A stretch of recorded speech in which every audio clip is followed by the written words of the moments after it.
My name is Deb Sharper. I'm a mother of two, and I'm a caregiver for my loved one, Tommy, who has frontotemporal dementia, also known as FTD.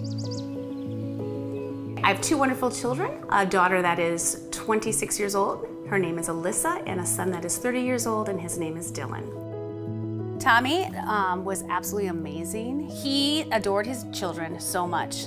He loved them. He played with them. He enjoyed every second that he could with them. Growing up, Tommy, he was a great football player, and I was a cheerleader, of course. And we went to high school together. I was a sophomore and he was a junior when we started dating.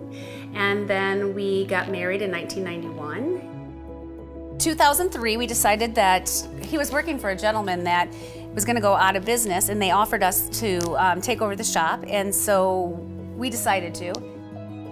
We have a 1965 Impala. That's the first car that me and Tommy ever bought. He absolutely loves it. Everything was with that Impala. In his middle-aged years, in his 30s, he started changing quite a bit. He stopped wanting to be with that car. He became introverted, and he just didn't want to go out of the house. We had a 5-year lease on this business, or we were going to buy the whole thing. And it was at the end of our 5 years of the business, and I came into the car repair shop, and he had the hood up, and he was just like in tears, like just dumbfounded, like, Deb, I do not even know what I'm looking at or how to even continue fixing this car. And that's another time that we knew something is not right. But we thought it was severe depression or stress or things like that, and that's what the doctors told us at first too. And so we didn't think could have been FTD. We had no idea what it was. He would be buying things that we did not need. He became obsessed with sweets, absolutely loved to eat sweets. He's always liked sweets, but it became a type of thing that he would hide them. It was not the same guy that I married. I did not know who this person was anymore. It was very hard on our relationship. He didn't care about like giving me hugs anymore. He didn't care about even having a relationship anymore, and that is very tough. I did all I could to try and make him fall in love with me again. And so then I got on the internet and I started searching and searching and looking up sweets, looking up behavioral changes, looking up anything I could think of. Then I started calling family saying, have you guys ever noticed anything? Have you guys ever seen anything in your family having problems? I'm looking on the internet, doing all these things, and actually I did not find FTD. What I found was Pick's disease. And so I took it to the facility that he was staying at this point, and I said, could it be Pick's disease? Look at all these traits and look at all these things. And the doctor looked at me and he goes, you know what? I think it might be Pick's. And so at that point, they transferred me to a different facility. And then at his doctor's appointment, this is when I really knew something was terribly wrong, and I couldn't believe that I didn't see it before, but you just didn't notice it. He did not know how to draw a clock. It was a shock, absolute shock. He couldn't remember names and numbers.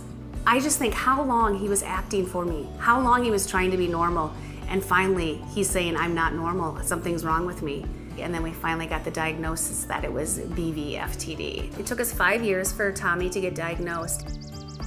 Finally, by the time we got the diagnosis, I was relieved knowing that it wasn't me. It wasn't him, it was the disease causing all this. You know, it's devastating to get that diagnosis, but also knowing that it's not his fault. And you can have such forgiveness knowing it was not his fault that he was acting that way. And then I look back and I feel such guilt, such anger of, if we were diagnosed earlier, he could have had such a better life. At the age of 44, I had to put him into a nursing home.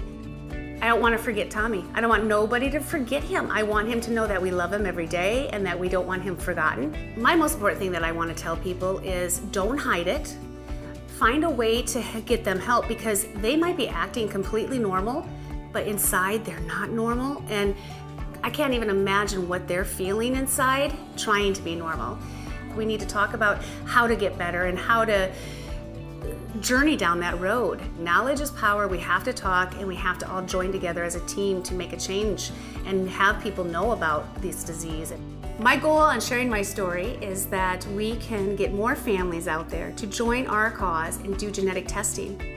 At the beginning in our family, it was really tough to decide if we wanted to do the genetic testing. We talked about it and we decided that we had enough of a pedigree. And we did it also because of the future. My kids were in the childbearing ages and we wanted to know, should they do in vitro? Should they adopt?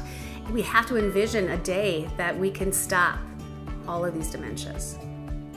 There are no current treatments for FTD, but I think genetic testing may bring hope. With genetic testing, we can get more people to participate in clinical trials, which will ultimately lead to advancement in research and could potentially lead to meaningful future treatments.